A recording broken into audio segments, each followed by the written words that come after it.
I looked at my dad's bank account and saw nearly $600 million in it.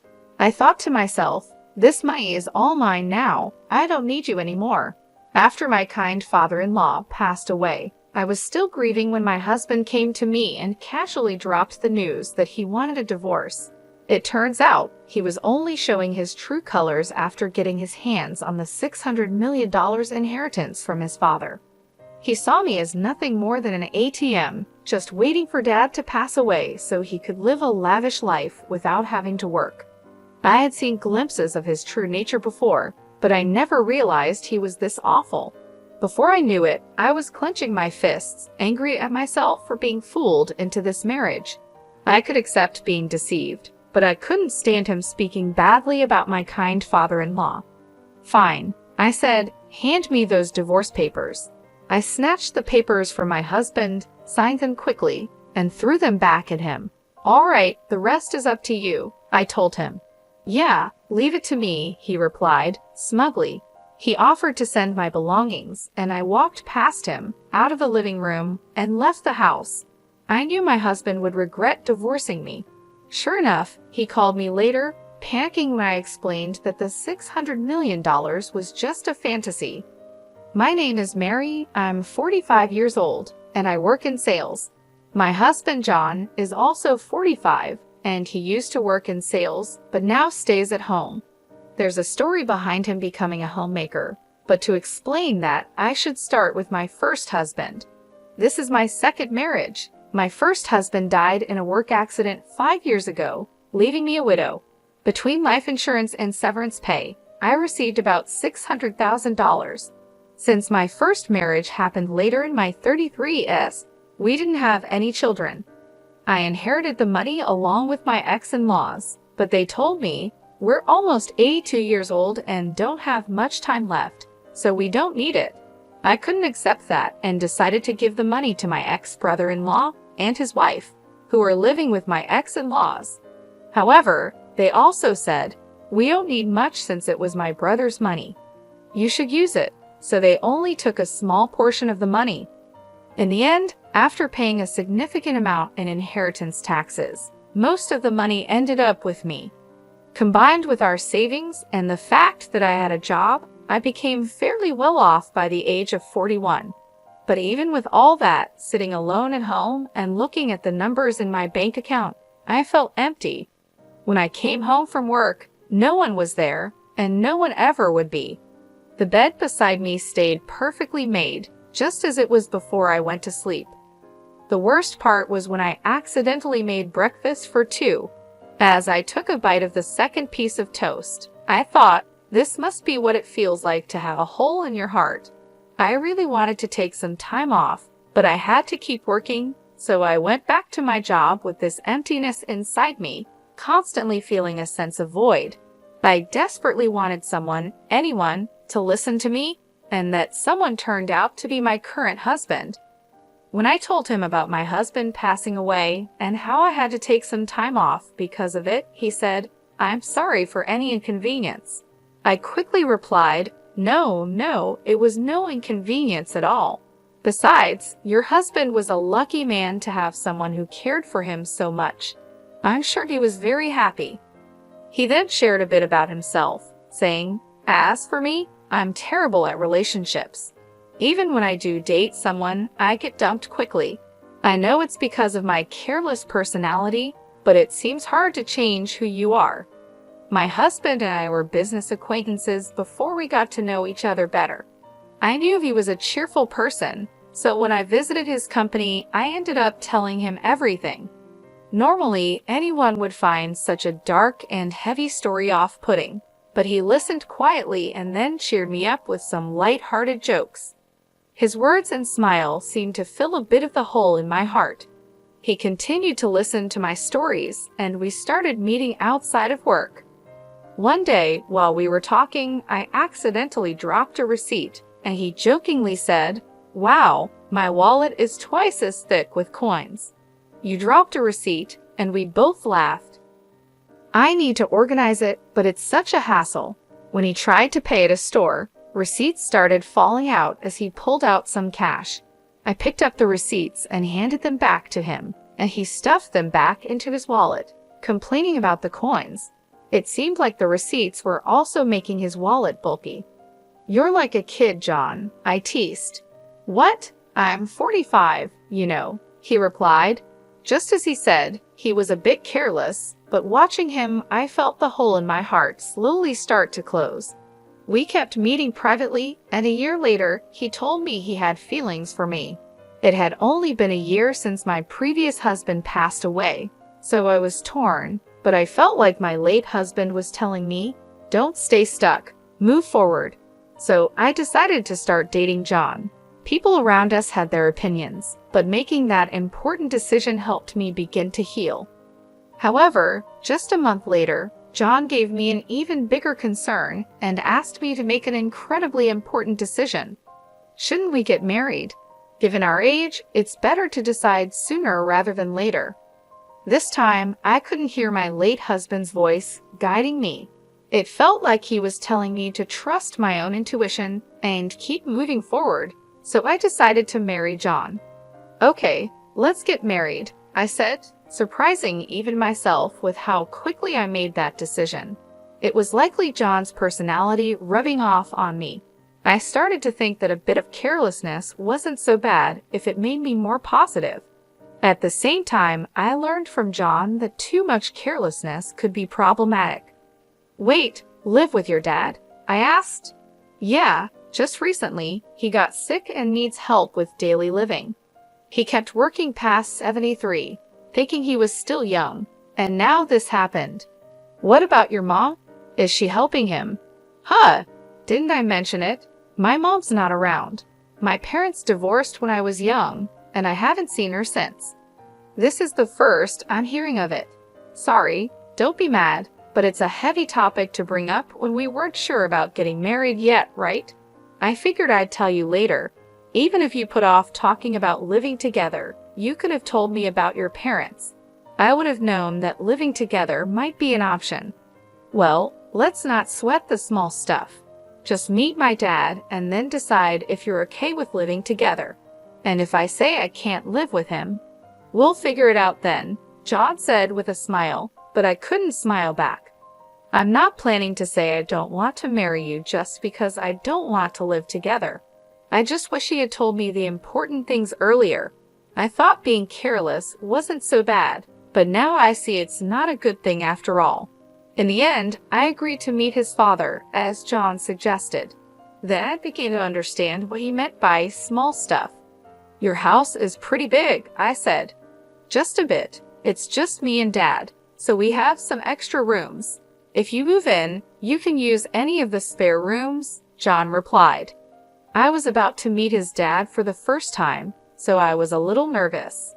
Ignoring my feelings, John opened the gate and walked towards the front door. His house was 3 stories high, slightly bigger than the neighboring houses. Living there with just the 2 of them seemed quite luxurious. That's what I thought, but John seemed dissatisfied. "Dad's so stingy. He should have built a bigger house," he muttered to himself. But I was too nervous about meeting his dad to confirm what he said. "Dad, I brought her. This is Mary," John said. "Nice to meet you," I said. "Sorry to greet you from bed. It's been hard to move lately," his dad replied. "Please don't strain yourself," I said. John's father propped himself up with John's help. He wasn't bedridden, and it seemed he could get up and walk slowly with a bit of help, so he could manage with some assistance. Despite his physical issues, his father seemed sharper than I expected. "So, Mary, you're in sales for office equipment. With the move to paperless offices, selling the hardware must be getting tougher, right?" his dad asked. "Yes, industry-wide, equipment sales have been declining for about 11 years, so everyone is focusing on new services or business expansion," I replied. "Considering that the domestic market for the equipment is almost saturated, you need to look at countries where there's still demand for new services. IT integration might be the way to go. I think there's something called MPS, right?" he said. I completely forgot I was talking to my future father-in-law. The conversation flowed so naturally into work talk that I switched to work mode. His father didn't push too hard on the marriage topic either. He was probably being considerate of my feelings. After just a few minutes of talking, I found myself respecting him. I started to understand why John called living together small stuff. He probably knew I wouldn't oppose living with his dad. About 30 minutes into our conversation, his father said, "My back's starting to hurt. Sorry to cut this short, Mary, but I need to rest. Please take care of John. He's quite a chatterbox." "Sure, I will," I replied. Is sure the right response. His father seemed to cut the conversation short to avoid burdening me. I wanted to talk more, but I didn't want to tire him out. Feeling a bit disappointed, I left with John. On the way back, John told me more about his dad. "Dad's a serial entrepreneur," John said. "A serial what?" I asked. "A serial entrepreneur. He starts companies, grows them, then sells them. He's done it multiple times," John explained. "You can just buy and sell companies like that." I was surprised. Well, yeah. Selling one company involves millions of dollars. Starting and growing a company also needs a lot of money, so the sale isn't all profit. But still, Dad's pretty well off. He just doesn't like to spend. He could build a mansion that would make jaws drop, but he doesn't, John said. "Don't you know much about his work?" I asked. "He doesn't talk much about work or money. He never hired me for his companies or taught me how to make money. Living at home is the only way he spoils me. If he's got so much money, he could spoil me a little more, don't you think?" John replied. "Your dad probably has his reasons," I said. It seemed his father was quite an impressive person. It made sense that John might feel overshadowed by him. Given how incredible his father is, John probably got compared to him a lot, so it's understandable that he'd have some complaints. "By the way, why did your mom leave? Your dad seems so kind. It's hard to imagine their marriage not working out," I asked. "Mom spent a lot and wanted an easy life. After the divorce, people only came after Dad's money, so he decided never to marry again. He focused on work instead. With that much money, he could have spent a bit, don't you think?" John answered. "I don't believe in spending money just because you have it," I said. From what John told me, it seemed his mom relied on his father's money, so I couldn't agree with John on this point. But I think his words came from feeling inadequate compared to his father. Later, I talked with John about living with his father. His father currently relies on John for help and also gets assistance from a home helper when John is at work. I thought my husband and I would continue working while getting help from a home assistant to take care of my father-in-law. However, John surprised me with a different idea. "I want to quit my job and take care of Dad," John said. "What? Quit your job?" I was shocked. "Dad's such an incredible person, right? I feel like I haven't done anything for him all this time, so from now on, I want to support him without relying on a caregiver. I'll be like a homemaker," John explained. "I'll take care of the house too," John said. "Are you sure you won't regret quitting your job?" I asked. "I'd regret not doing anything for Dad more. I can go back to work after he's gone," he replied with a small smile. "That joke isn't funny," I said, feeling worried. I thought my husband might resent his father, but it turned out that wasn't the case. Despite everything, he really cared for his dad. "If you're going to be a homemaker, you better handle the housework properly," I warned. "Leave it to me," John said, puffing out his chest confidently. Since my father-in-law would cover his own expenses and my income would be enough for the two of us, I decided to leave the housework to my husband. When we got married and started living together, everything went as planned. I worked and John took care of the house. He managed the chores, handled the finances, and supported his dad. When I tried to help, he would say, "You're tired from work. I'll handle the house stuff. You rest." My father-in-law remained kind and shared many valuable stories with me. Our second marriage was going well. However, I noticed that my father-in-law would sometimes frown when he saw John doing housework. A month after we started living together, John began slacking off with the house chores. "You're sleeping on the couch again. You've been there all day, haven't you?" I asked. "No way. I went to the fridge when I was thirsty and to the bathroom too," John said, trying to defend himself. "That's not what I mean. What about dinner? Did you go grocery shopping?" I asked. "Dinner's ready. Don't worry," he replied. I glanced at the kitchen, but there was no sign of any cooking. All I saw was an empty container on the dining table. It was clear he had been lazy all day. From this, I realized what John meant by "dinner's ready." Perfect timing, the intercom rang, and John grabbed his wallet and headed to the door. I was too stunned to say anything. John had only handled the housework diligently for the first 3 weeks. After that, he gradually stopped doing anything, and I ended up cooking, cleaning, and doing the laundry. It's typical for someone with a careless personality to start strong and then quickly slack off. Caught up in the excitement of getting married, I hadn't foreseen this. My father-in-law, on the other hand, must have predicted it early on, which is why he frowned when he saw John doing housework. As my husband began to shirk his duties, my father-in-law started apologizing to me, saying, "That boy is so careless." "I'm really sorry, Mary. I hoped he'd become more responsible after getting married, but it seems he's just causing you trouble. If he becomes a burden, feel free to kick him out." "I wouldn't do that. Really, it's okay. I'm sorry. I've tried to correct him, but he's just, well, you know." "It's okay, but he isn't neglecting to help you, right?" I asked. "No, he does help me, at least a little," I replied, noticing a slight change in my father-in-law's expression. It was clear that John wasn't completely ignoring his father, but he also wasn't doing a third job. Still, my father-in-law was probably downplaying the situation to avoid any conflicts between us. "I'm sorry," I said. "No, Mary, you don't need to apologize," my father-in-law replied. With just one word, sorry, he seemed to understand what I was feeling.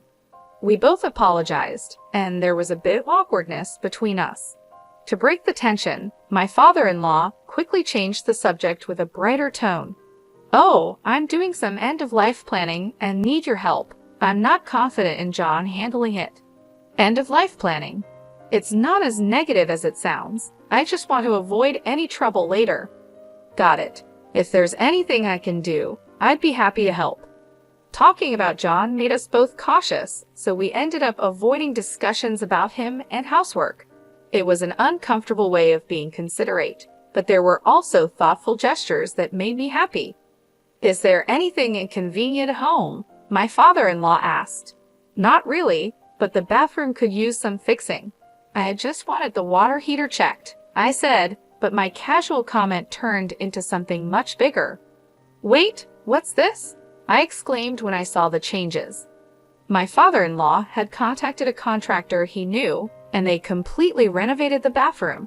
Not only were the tub and shower replaced, but the walls and floors were redone with special coatings to resist grime, and the drain was redesigned to make cleaning easier. They even installed a bath lift to help my father-in-law get in and out easily. "Now I can enjoy a nice clean bath, and it's easier for me to get in and out," he said. It was an extravagant use of money, and this happened a few times where a small request turned into a huge upgrade. I learned not to ask my father-in-law for small favors lightly, yet my husband still called him stingy. I couldn't understand how John could see it that way, given how generously his father spent money. Out of curiosity, I asked my father-in-law about his most extravagant spending. "What's the most luxurious thing you've ever done?" I asked. "I started a seafood company in Germany, built the office and the factory from scratch. That cost a fortune." "A company in Germany? That's impressive, but it was work, right?" "Well, yes and no. I did it because I wanted to, so it was more like a hobby." "Why seafood in Germany? Was it because it was profitable?" "No, I had no knowledge or connections and didn't think about profits. Germany exports a lot of seafood, and we import a lot of it. I love seafood, so I thought I could make money and eat all the food I wanted, he said, looking happier than I'd ever seen him. He must have really enjoyed that time, but if he just wanted seafood, he could have bought as much as he wanted. Starting a company overseas seemed extravagant. Do all successful people think this way? It's a world far beyond the understanding of an ordinary person like me. It made me realize that my father-in-law wasn't stingy. He was just careful about when and where to spend money. My husband just didn't understand that. One day, my husband burst into David's room and vented his frustration at both of us. You listened to Mary's requests, but not mine. Are you talking about the bathroom? You use it too, right? And since cleaning is easier now, it's a big help to you as a homemaker, right? Mary gets to enjoy a nice bathroom, and it's convenient for me too. No one loses here, David replied calmly. My husband clicked his tongue loudly and stormed out, slamming the door behind him. I'm really sorry, I said. It's fine, but why don't you listen to your son's requests? I asked. He's like his mother. When he has money, he spends it without thinking. Even with a lot of money, you need to understand its value and how to use it wisely. I've tried teaching him that many times, but he's still the same, David said, his expression turning somber. Since that day, my husband had become even more neglectful. Not only did he stop doing anything around the house, but he started causing unnecessary trouble. Whose motorcycle is that outside? Did you buy it? No one else's motorcycle would be here. I yelled at my husband as soon as I got home from work, but he just polished an expensive-looking golf club in the living room without even looking at me. My husband had stopped doing housework and started buying whatever he wanted. I wouldn't complain if he was spending his own money, but he was using my bank account without permission. You get your requests granted by Dad. Let me have a bit of luxury too, he said, trying to justify his actions. He had been diligent as a homemaker at first, and I hadn't seen this lazy side of him before we got married. It seemed he had been hiding his true self before marriage. I was completely fooled. When we got married, I told my husband, if my salary isn't enough for our living expenses, feel free to use the money in my account. I took back my bank book so he couldn't use the money without my permission.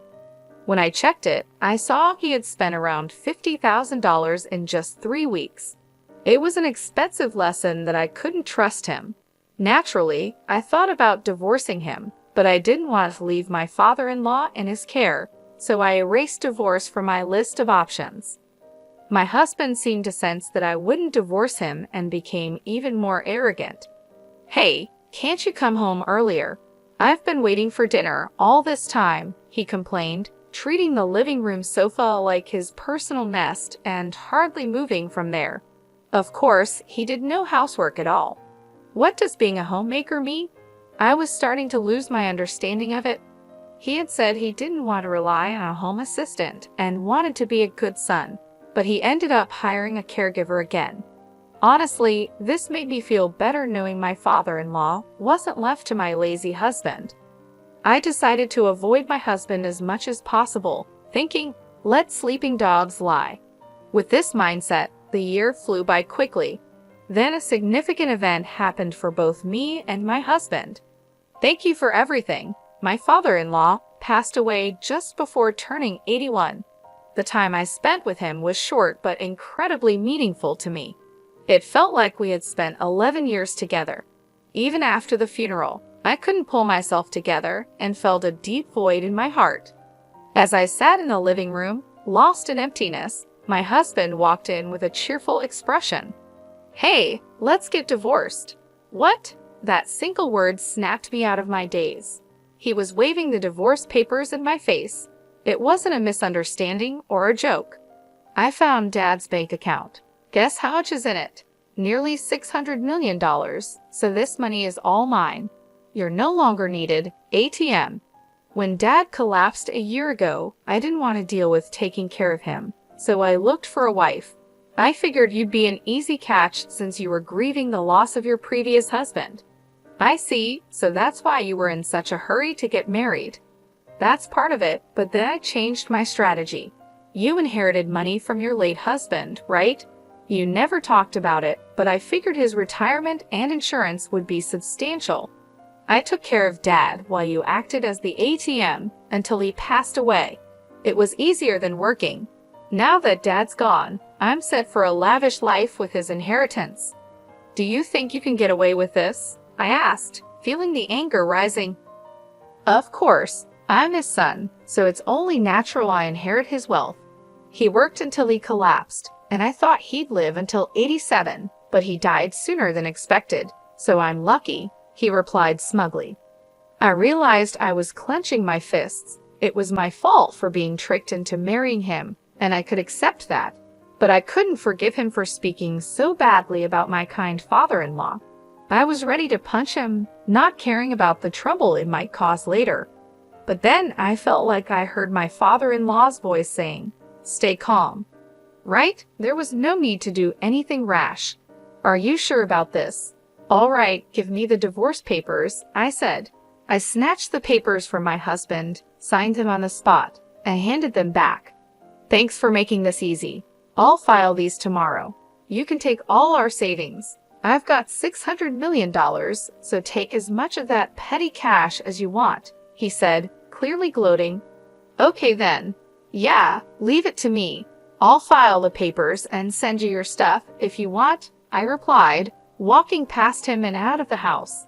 As I left, my anger started to fade, and I felt a wave of laughter rising. My husband would soon regret divorcing me. That $600 million was just a pipe dream. A few days later, while staying at a hotel and looking for a new place to live, my ex-husband called. Hey, what the hell did you do? He yelled.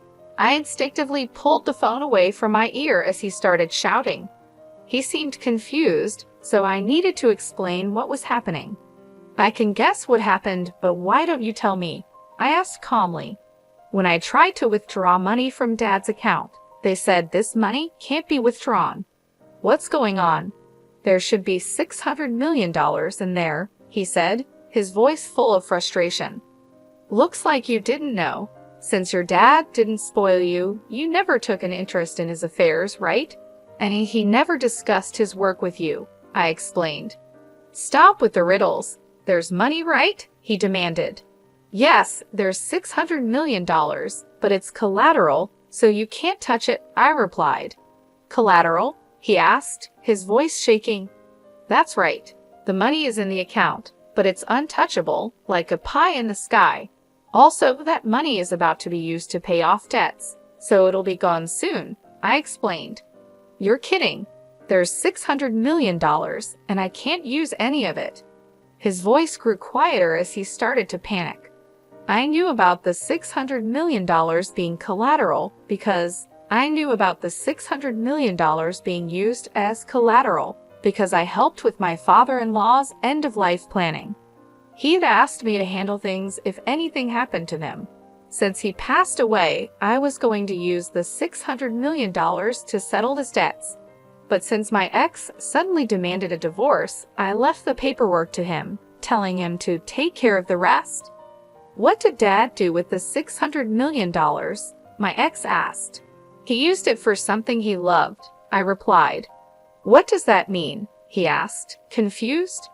At over 72, Dad decided his next job would be his last and used his savings for something he enjoyed, that seafood processing and distribution company in Germany he always talked about. He trusted the management to locals and planned to enjoy his retirement here, but it was a huge failure, and he lost almost everything. When he told me about it, he laughed, saying it was only natural since he did it without any real knowledge. He had no regrets about where he spent his money. To start that company, he borrowed $600 million, using his savings as collateral.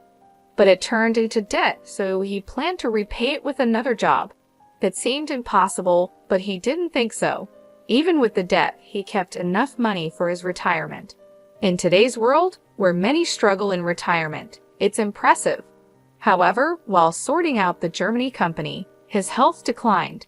When that happened, he renegotiated his repayment plan with the bank. Given his long history of high-value transactions, they trusted him. He told them, "If I can't work anymore, take the collateral." They agreed to a 2-year grace period, after which the debt would be paid off with the collateral if he couldn't work. That year is up, and it's time to settle the debt. So this $600 million is debt repayment money, and will soon be zero. My ex asked, his voice filled with shock. Exactly. Didn't you find another bank account? There should be one for living expenses. Yeah, I found one with $80,000 in it. That's money you can use freely. It's your inheritance. $600 million turned into $80,000. Why didn't he prepare more for his retirement? My ex wondered, clearly surprised. I was surprised by the $80,000 too, but knowing him, he probably planned to add more if needed. He seemed capable of anything. And it looks like you haven't checked the will yet. Will? Dad told me he'd leave me about 20%. My ex said, "We're divorcing, so you could contest it as infringing on your rightful inheritance, but I'd like to honor his wishes." "I hope you'll agree to the 20%, I said, noticing he was breathing heavily. He thought he'd get $600 million, but the amount kept shrinking, and now he was panicking. Why did he waste so much money? He could have bought anything with $600 million, my ex yelled, frustrated. Yelling at me won't change anything. He was happiest when he talked about that time, so he had no regrets. It was his money, and he used it. He planned to repay the debt himself, so no one can complain. You just jumped to conclusions and got ahead of yourself, I replied. Why are you so panicked? I asked. The truth is, I thought I'd get $600 million, so I spent all my own money. My account is empty, he admitted. What? Seriously? I was shocked. My ex-husband had been spending money he didn't even have yet. Now that we were divorced, he couldn't rely on my savings anymore, and he was currently unemployed. I finally understood why he was so panicked. Still, you have a roof over your head and a house, so you can rebuild your life, right? I suggested. I'm almost 54, unemployed, and have only a little savings. What's going to happen to me? Please help me, he pleaded. Me? You have savings and a job, don't you? Why should I help an ex-husband? You're suffering the consequences of your own actions, I said firmly. Please, let's pretend the divorce never happened, he begged, but I ignored his pleas and hung up the phone. Having a careless personality is definitely not a good thing. With that thought, I went back to looking at property listings. Surprisingly, my ex-husband did follow through with the will and gave me $40,000 from my father-in-law's inheritance. That made up for the money he had taken from me. He probably thought it was too much trouble to fuss over $40,000 after dealing with the $600 million situation. He also apparently started working in sales again, but he didn't seem to be taking it seriously. The shock of not getting the $600 million affected his motivation, leading to frequent mistakes. After a month of struggling under the scolding of younger supervisors, he saw his paycheck and lost motivation, comparing it to the $600 million he missed out on. He quit after just a month and is now a part-time worker, barely making enough to get by. But with that, his savings of $600,000 won't increase. In fact, it'll probably decrease. I wonder if he's thinking about his retirement? Well, whatever trouble he gets into now is not my concern. There's no ATM for him anymore. He'll have to work hard. I rented a small condo and started living on my own. I put the $40,000 from my father-in-law into my bank account. I consider it a kind of talisman, so I don't plan on spending it. Seeing it in the account feels like I'm carrying a bit of my father-in-law's work spirit with me, which motivates me. Today, I'll draw strength from him and do my best at work.